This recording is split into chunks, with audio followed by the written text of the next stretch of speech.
Good morning, everybody. Musical chairs. Oh, we're so far away. I know, we should be closer. I'm Clare Press. I'm Vogue Australia's sustainability editor, and I'm joined by CEO and president of the CFDA, Stephen Kolb, and by the president of Italy's Camera della Moda, Carlo Capasa.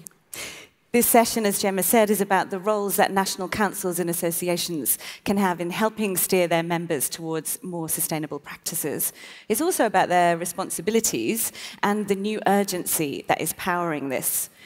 Paris recently stated that it wanted to be the most sustainable fashion capital. The British Fashion Council has been engaging with the UK's Environmental Audit Committee and is currently pushing a strategy of switch to green energy. And it's currently Fashion Week in Sydney, where I'm from, and they've just announced a 3-year sustainability plan. So this is also about timing, and I think that many of the conversations that are going to unfold over the next 2 days will be about the climate crisis reaching crunch point. But Stephen, welcome. I want to start with you. In January, the CFDA launched an extensive open access toolkit, and it's about helping companies big and small. What does it look like, and what inspired it? And also, how can you measure its impact? Sure. At the CFDA, everything we do is a response to what the industry is asking from us. And we've had many brands looking to CFDA for info and direction on sustainability. So we put it all together in an open access form, CFDA.com, write it down, CFDA.com. And it has 4 parts to it. It's a 15-chapter book that talks about product, people, place, production, among other things, and really is full of information. With that is a toolkit. A brand can actually print out, do a diagnostic of what it is they want to accomplish, and actually create a strategy to move forward. And then there's 2 directories. There's a materials index, which actually lists tons of material, really looking at fiber, helping people source sustainable materials. And then there's a directory of companies, advisors, NGOs that people can work with and get advice and help from. It is extensive. I've had a look at it. I mean, it is all of the tools that you need, I guess, to have a consultancy brought in from online. But how can you tell if people are using it, and how can you measure its impact? I know it's early days. Yeah. I mean, we also have a number of case studies that come out of it that, in some ways, those case studies show success in how a brand has navigated the toolkit and the directory. For us, really, we look at success and measure by who's using it, who's asking for the information. We kind of let the certification and the data really be driven by people who work in that area. Success for us are those who are asking for help and who is actually using it. OK, thank you. Carlo, you've had a rather different approach. It was 2012 when you published your Sustainability Manifesto. You work in working groups. Do you want to talk to us a little bit about how that has worked, and perhaps with reference to the chemicals work that you've achieved? Yeah. Well, in Italy, we were quite a specific situation. We have a lot of brands, individual. Many of them, they are individual. And we have also a big production system. You have to think that if you look at Europe, we produce like 41% of the whole production of goods, textile and leather goods. They are produced in Italy. And the second country after Italy is Germany with 11%, France 8%. This means mostly of the French luxury production is made in Italy. So this is the first point, very important. It's an occasion, but it's a big responsibility for our system. The second point is that we have so many brands, quite individual, so Gucci, Prada, Armani, Versace, Fendi, Ferragamo, and we represent all of them. They are all part of our fashion council. So we decide to be all together, creating those tables, those working tables, and approaching the matter all together.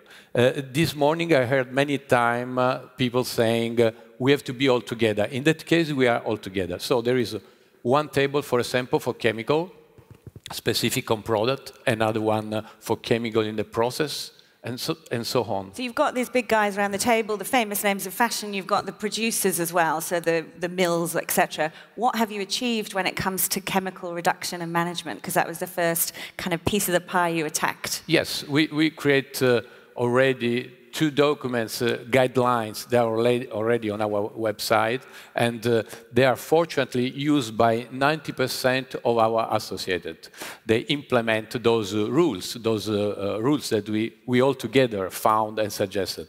What was very important was that all the industry participate to the documents, to the final documents, even the tanneries, for example, that they are quite a delicate area for sustainability. Even the tanneries, they subscribe the documents, and they're doing a big investment to respect those value of chemical that we suggested. So what would you say your role has been, or the role of Camera della Moda, in steering this? Like, how would you describe your role at the center of this work?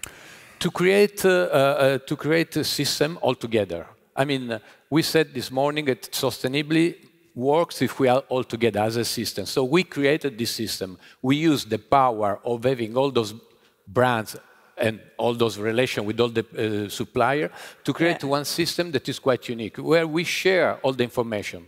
And this is quite unique in the system. Is it about being policeman, facilitator? Is it about, what is it? What's the central role of that?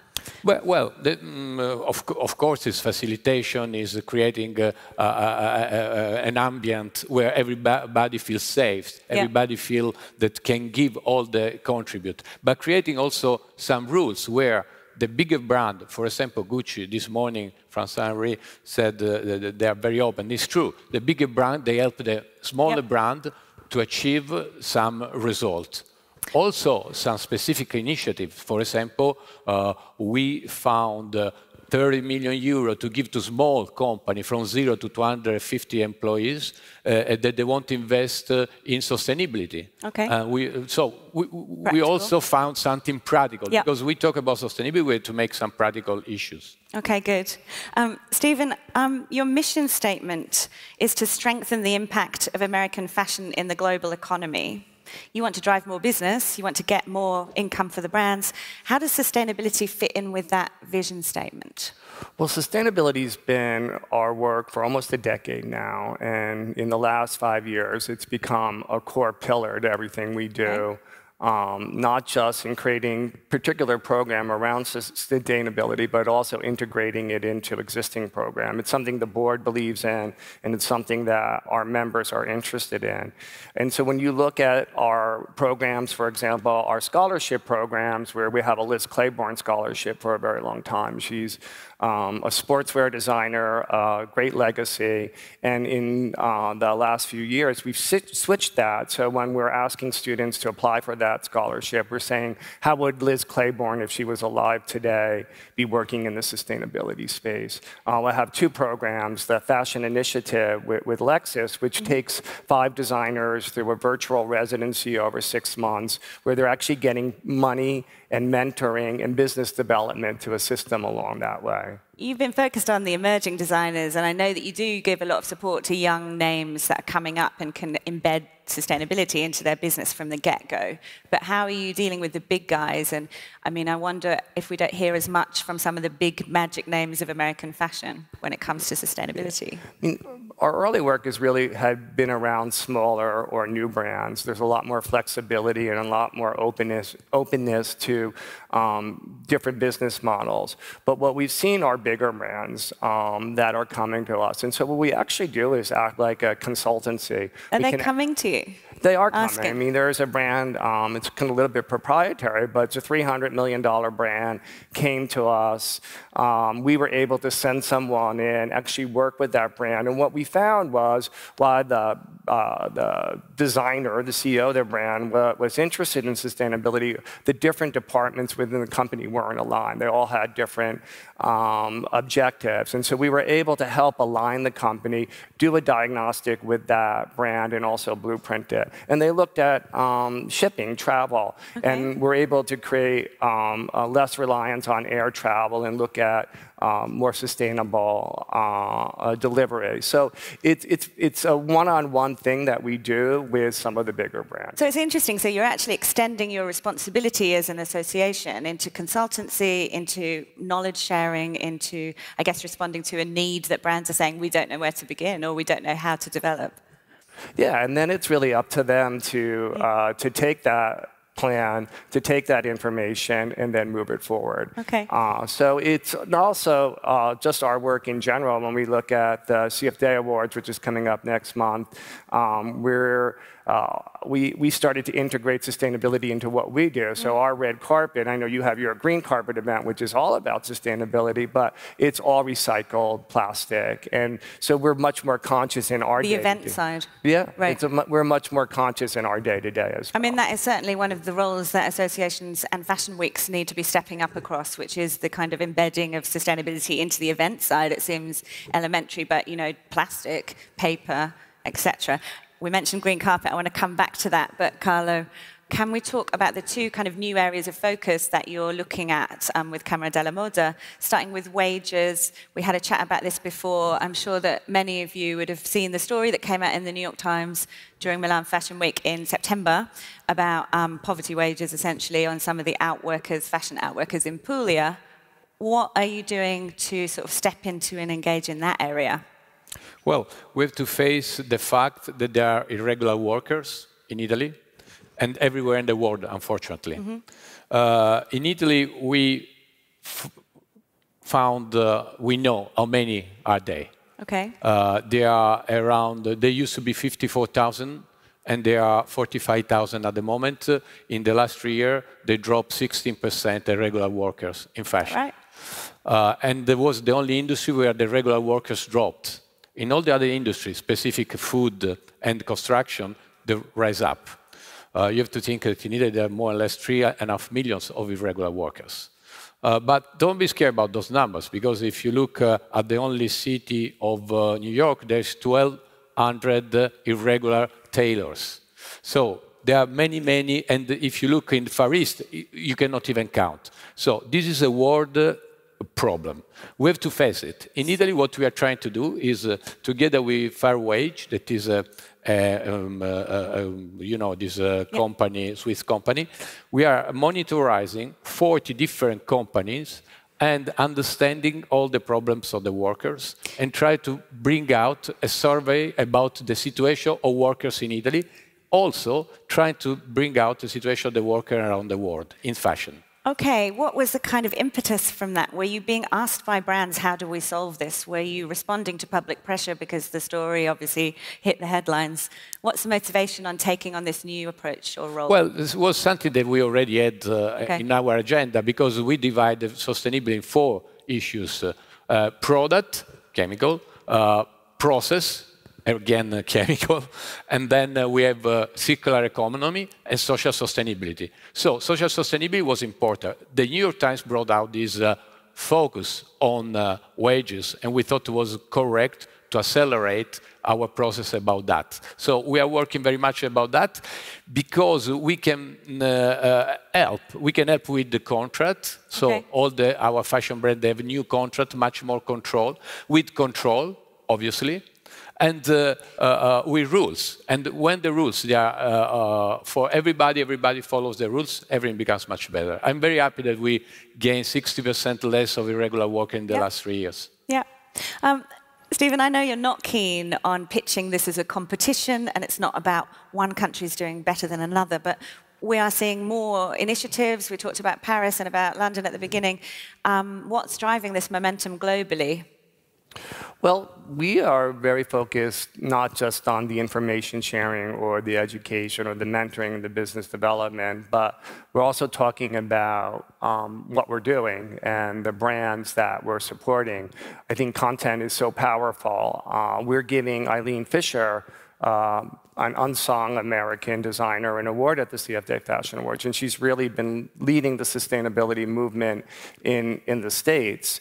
And every Sunday on our Instagram is Sustainability Sunday, and so we're creating content that talks about brands. We have actually 2 brands that have been supported by us here at the conference. Tracy Reese, a very successful American designer who has kind of stopped the way she was doing business and is restarting with a sustainable practice. So she's part of our fashion initiative. So go ahead. So what's driving it though? So we've got all this, I love Sustainability Sundays. Yeah. What do you think is driving this kind of, I guess, more interest generally globally in national associations stepping up more in this space? I mean, I think it's responsibility. I think it's consumer interest. I agree that product is important and people want to buy things that inspire them. But there really is a generational push. And I also think as just an organization, we take social, civic issues very, very seriously, whether that be on inclusivity and diversity, whether that be gender equality. We've been doing a lot of Moda health for years. So really it's just a responsibility. But again, a push from those members like Tracy, who is restarting her business, or Genesee that is here as well in making eyewear out of recycled bottles from Flint, Michigan. So we respond to what the industry is want, and that's really what's driving it. We're headed that way. Yeah. We started talking before about green carpet. What kind of role can associations like the CFDA and Camera Della Moda have in, I guess, driving consumer awareness and also helping the media shape this story? Let's talk about green carpet. Yeah. Before that, I would like just to say that the relation between us and with Pascal Morin from France and Karen Rush from England, they're very good and very tight about sustainability, because we cannot talk about sustainable fashion if we are not all together. And we share information. We use rules. I can take the rules of them and use for our brand. There is no really border between us about sustainability. It must be like that. Do you have a WhatsApp group? Kind of more than that. That would be great. Let's get one. More. We call and write all the time. We want and we attend need each other's conferences. Yeah. Besides that, for green carpet, yes, we have. It's very important to make people aware of sustainability. Not only the consumers, but also the brand. Since we started the green carpet, that is basically we give prize not only to the big brand, also to small brand, to new initiative or whatever. When we started, few people were aware about what was sustainability in fashion. Now, many brands, they call us, they want to know more, and this creates a real strong, big movement, not just in Italy, but around Europe. You know, at the other red carpet event, when they play the music, which is the roundup music, and then everyone has to run away, that's happened to us now. Thank you so, we had not enough time. Thank you so much for sharing your insights fast. Thank you. Thank you.